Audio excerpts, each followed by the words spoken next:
Hey, what's up, everyone? Welcome to Fine, I'll Watch It. I'm Smokin Phat J. I'm Matt Christy. I'm James Kopp. And we are here to talk to you tonight about our most anticipated video games coming out in 2023. We'll put a question mark on the end of that because that's how video games work. But it's at least most anticipated for the first half of 2023, because when E3 rolls around, who knows what they're going to show? Exactly. So we're going to get into it. Each of us has picked what our most anticipated game is. No particular order here, but I guess I will start with liking and subscribing. That's my favorite GIF. There is the like and subscribe button. Yeah, like and subscribe. But if you've watched any of the Gettin Nerdy shows or anything, you probably know what my most anticipated ones, because they finally gave the release date for Baldur's Gate 3, which is August of this year. I've been playing this game in early access for 2 years already. I've never played any of the Baldur's Gate. What are we dealing with here? So this is set in the Dungeons and Dragons universe. This is a very famous series. It was actually, it's notoriously on best games ever. The part 1 and part 2.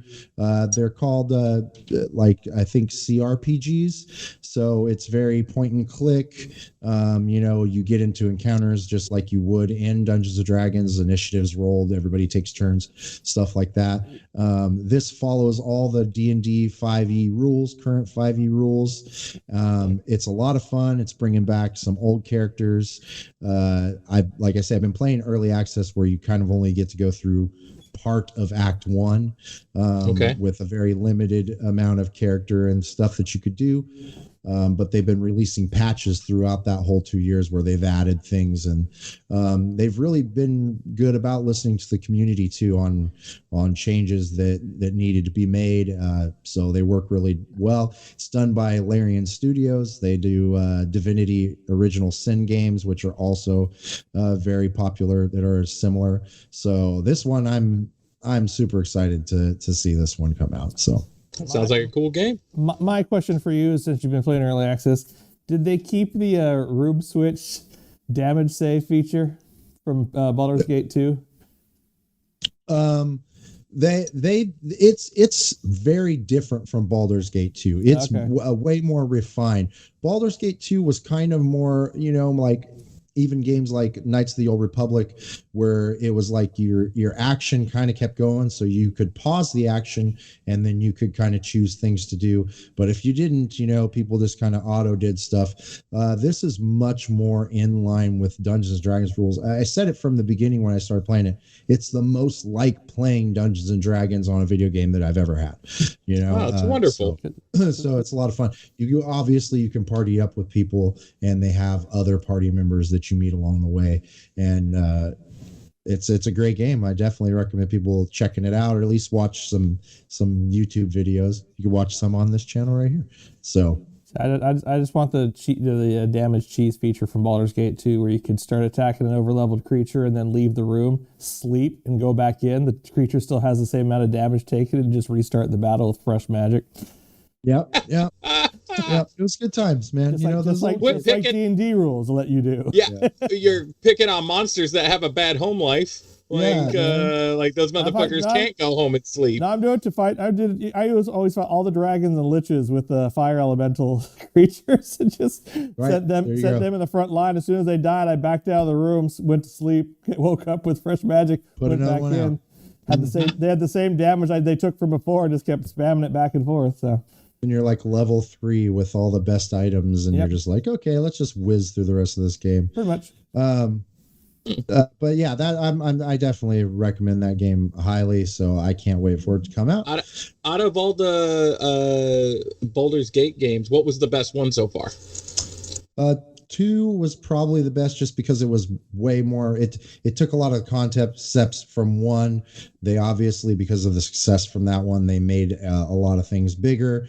They were able to make it pretty quickly too, because it's just the same engine basically, and same stuff. They did a little bit more character development with some of their funner characters that have lived on. And if you saw that trailer there, like you see Minsk and Boo, who are both like, really popular characters. It's a ranger, ball-headed ranger who has a pet space hamster.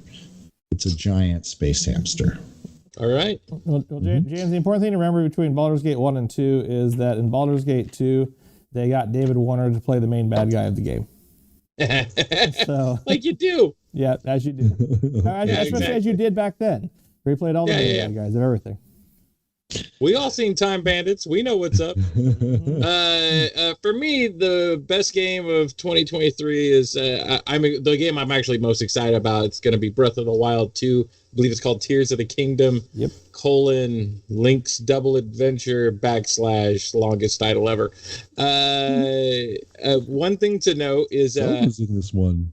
Yeah, Zelda's in this one. That's what I heard. I heard that for a fact, which I'm very excited about, and then because she falls down a hole and she's out. She's fridged for the rest of the game. Yeah, it's weird because they're like, Zelda's kind of in danger from this figure. We don't really know who yet. Like, they haven't said. I guess we'll figure it out when we get there.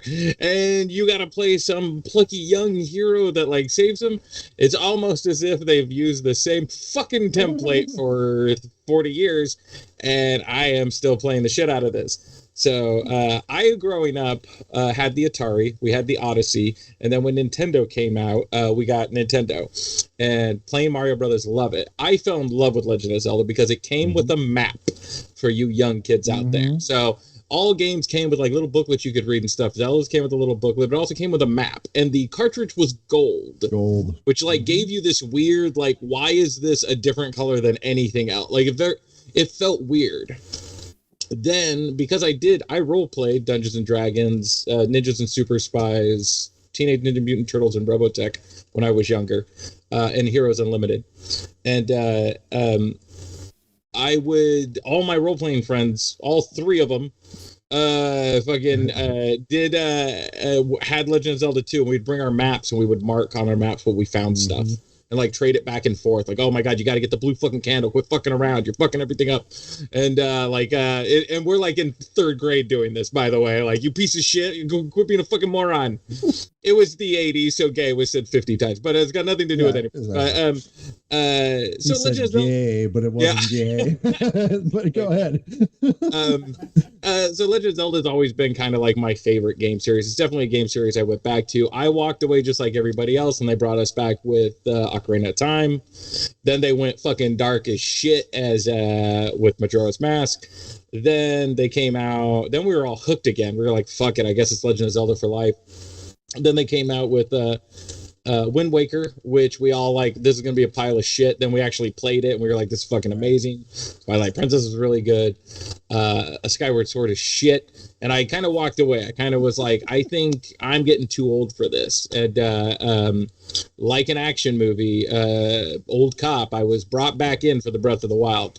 Nintendo buttered me up and took like $450 of my cash for me to play a fucking video game because I have an attachment to when I was a child, and it was worth it. It's the best game of the series, and that like is like painful to say because nowadays we have all the tricks. That's the reason why I bought the Switch too. You know what I mean? Like, I was like, I have to get this for this, and I hadn't played same thing. I think Skyward Sword was the last one I played, and it's fucking horrible.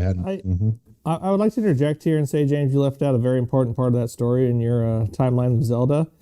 Around the time that Skyward Sword came out, you went and decided you were going to steal my Game Boy Advance and my copy of A Link to the Past, so you could play that at all times. Yep. And then I didn't have a light, so I had to come back and steal your light because there was no light on the screen. And I was playing it at night. Come on, man, get your shit together. When I steal stuff from you, it should all be ready and to go. I shouldn't have to go back for a second thieving.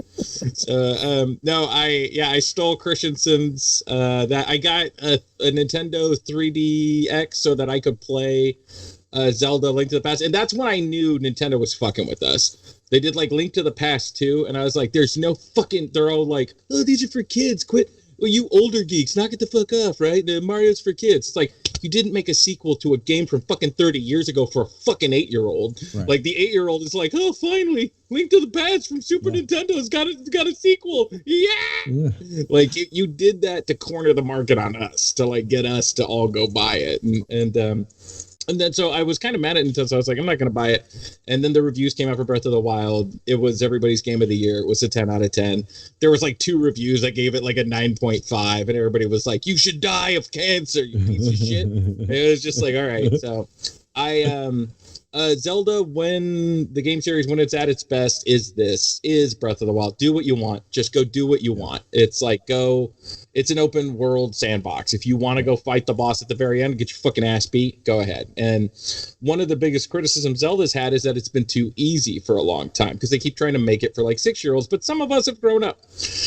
And this Breath of the Wild, I died more in the first 3 days of playing than all the Legend of Zelda games put together. Right. Like, because it was tough. Again, you play it any way you want. And if you played Breath of the Wild, here's what Monsieur James decided to do. I wanted the full map, because like I told you, I got my map when I was a kid. So I decided to go to every region tower. Yep, same. with 3 fucking hearts and no outfits, try to go to each location to get the map. And I did half the map in 8 hours. Yeah. And I realized I had not eaten or shit or pissed or bathed myself like in a day. And I was just like, holy fuck. And so, the sweet heroine of a good video game. You're so a gamer, he's James. Ready for that again. He's ready again. You became a gamer for those 8 hours. Yeah, exactly. I've seen the gameplay. We just showed the trailer. The gameplay already looks dumb to me, but I don't care. I will buy this opening day, and I will sit. You also said the same thing about the original Breath of the Wild, so you know it's yeah. Yep. Yeah, because I was there for you. We went to that E3 together. It's like, that looks dumb. Yeah, absolutely. Yeah, I do that all the time. Where I'm just like, we're talking about best of 23. Well, like every one of my best of 23 is basically on something where I was like, meh, and then I watched it or saw it. So I'm super excited for this game. I'm buying it as soon as it comes out, and then I'm not going to talk to anybody for 2 fucking weeks because I'm going to be playing that fucking game. All right, we'll schedule some time off right around then. So, all right, Christy, what is your pick? My pick for at least the beginning half of 2023 is game that's going to be rated M, Final Fantasy 16. Because apparently all Square Enix does now is release Final Fantasy games that are rated M. This follows Final Fantasy Origins. But first off, we're all Gen Xers kind of here. We all kind of grew up with the Final Fantasy games. Even when I was in like elementary school or grade school, like I knew of Final Fantasy. I didn't know Final Fantasy until I actually knew Christensen and John Morrison a lot more, because they were 2 friends that were fucking like hooked on it. Yep. And it was adult back then. Like it was like, man, what is with all these? Yeah, but they were little pixel people then, and once they turned into anime, hey, we can also sell sex dolls of these things. It's been quite a bit different, but it's a business, baby. Don't hate the players. I can almost tell all the stories that James told about Zelda in the last segment about Final Fantasy series, because that was the same for me. And me and my friends, we played. John Morrison was one of my friends. He was one of the first people I played the first Final Fan or the first American Final Fantasy with. And I was like in 5th or 6th grade or something like that, you know? I love these games. This is also, this was narrowly, you know, if I hadn't so much love and time into Baldur's Gate 3 already, this might have gotten my pick. Even though I know I'll play it for about 8 hours and then I'll never pick it up again because I just don't have time to play these games anymore. Yeah, this one looks great. Well, they've gone away from the turn-based battles. It's full action now. Wonderful. Yeah, so basically they've evolved, so you don't have to worry about taking turns as much. I mean, they still make RPGs where it's turn-based, but these Final Fantasy since essentially since 12, not counting the online games, no longer became turn-based for the most part. Yeah, kind of auto plays now. Even the Final Fantasy VII remake is the same way, which I thought I was going to hate, but I dug it. It was good. Yeah, no, I mean, and the graphics for this one look great, but it's just heavy action oriented, and 15 is okay. I mean, it has a whole lot of problems to it. The story requires you to buy the expansions to understand what the actual story is, because they decided not to put the whole story in front of you in the original game. Because that still could happen in this one, to be fair. It's not out yet, Christy. Well, fair enough, but still, 13 was a hallway simulator for the first half of the game, and like heavy hallway simulator. Heavy, if you ever played the Xeno Saga games, where more than 50% of those games were video cutscenes. You barely played the game in the Xenosaga series. Like Final Fantasy 13, the first half of the game was that. Nice. And it was just painful to play. I never played the two sequels because like I didn't care 13 enough to play the other two sequels. 12 was their best try at doing a console version of a online role-playing game where you could auto set your commands and not have to basically play the game except to move yourself around in between fights. And then 10 was good, but still it was a light hallway simulator game because it took you on a straight path with not much side quests to go anywhere else or anything like that. So this is still kind of being linear in terms of where you're going and everything like that, but so it's not like free reign throughout the kingdoms. But if you had free reign throughout the kingdoms, it'd be like 15, where you're running around the entire map for 5 hours to get from one end to the other because it's your real space. And that sounded fun at first. But they give you a car, man. They give you a car. Oh yeah. But it runs out of gas because it wants realism, man. We want realism. Yeah. Except that you can upgrade it and get over that shit. But no. Sometimes, it's a hard line in these games where it's like we want to give you everything and we want to make everything real, but sometimes that's just not fun. So you have to figure out when that is just not fun to do. Yes, it's not fun to have to run, or drive for 5 hours to get to wherever you need to go. I don't know. I gotta say though, I have limited knowledge of the Final Fantasy games. Actually, probably the most I ever spent with it was 7. And Final Fantasy 7. How much did I play a Final Fantasy 7? Not one fucking minute of that game. I did watch Matt Christensen play it for like 8 hours a day for like a month, and it was such a good watch. Like I was just like grandma on the couch, like watching grandson play video games. It's like, my God, this is a fucking amazing game. So that was the original 7. Everything was pixelated and Sephiroth looked badass. If you go back and look at that video now, it's still a badass video, but it looks terrible compared to nowadays. At the time, man, that was fucking top notch. But with mods, it looks good. I streamed a little bit last night. It looks good. The other thing about 16 is 16 returns its roots to the medieval look and actual character style and everything like that, which I think the series has needed back for a minute. And it's good to see. Do they got flying ships? I'm sure they're going to have flying ships. I'm sure there'll be airships. I mean, that's one of the more fantastical aspects of Final Fantasy. Yeah. There's absolutely chocobos because chocobo has been established as the horse in the Final Fantasy games. There is no such thing as horse. It's chocobos. Yeah. Mm-hmm. So. All right. Well, I mean, I love that they're going back to that fantasy kind of, medieval type of element. It's been a long time. They've tried a bunch of different stuff. It's time to go back. You know what I mean? It's time to go back and do some of that. I mean, I would like to see, honestly, Final Fantasy, they should be doing more of these remakes. I think they're going to, because the Final Fantasy VII remake and the Crisis Core remake have both been very successful for them. So why not? They have great stories that people are just not going to go back and play those games because it feels archaic for most younger people to have to play a game in that way. So they're just never going to get that storyline.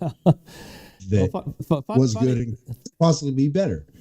Funny that comment. Square Enix is releasing their own copies of the physical edition for the Pixel remasters, 1 through 6 for the Switch, PlayStation 4, $75, and they sold out like in less than 4 hours of come on. of it. Yep. Yeah. I believe it. I'm not going to get a physical copy, but get the digital copies of all 6 of them. And then supposedly rumors have been going around for about a year and a half now that 9's getting the remake treatment. So we'll see if that actually comes to fruition. I mean, that would be really good too. That was a great one. Yeah, people really liked 9. It was like 8 that they had the issue with, right? It was strange. Issue 8 is like at Final Fantasy 2, it changes the system so much that it can be broken if you know what you're doing. Right. Yeah, there was a few systems in that one that could be broken very easily, but it was a pretty cool story. The ending was kind of weak. They rushed it because of the success of 7. 7 really was the game changer. Like they'd always been successful, but like that broke Final Fantasy into the mainstream more than anything, and they rushed that. 8 came out pretty quick. So yeah. All right. Well. Isn't GoldenEye supposed to be on the Switch here soon? Sure. Yeah, I think on the N64. It's on the N64 expansion pack. Yeah, already? You have to have the online service expansion pack version. Yep. Take my money, you dirty bitches. Yeah. Well, there it is. Yep. All right. There you go. You got more. Okay. Well, that's our picks for the best or most anticipated video games of 2023. Make sure you like and subscribe and stay tuned because we're going to have a couple more of these on the best shows and the best movies, or at least our picks of 2023. So make sure you check that out on the Get Nerdy channel. Until next time, I'm Smokin Phat J. I'm Matt Christy. James Kopp. All right, and we'll see you next time on Fine, I'll Watch It. Or Fine, I'll Play It, as this one goes.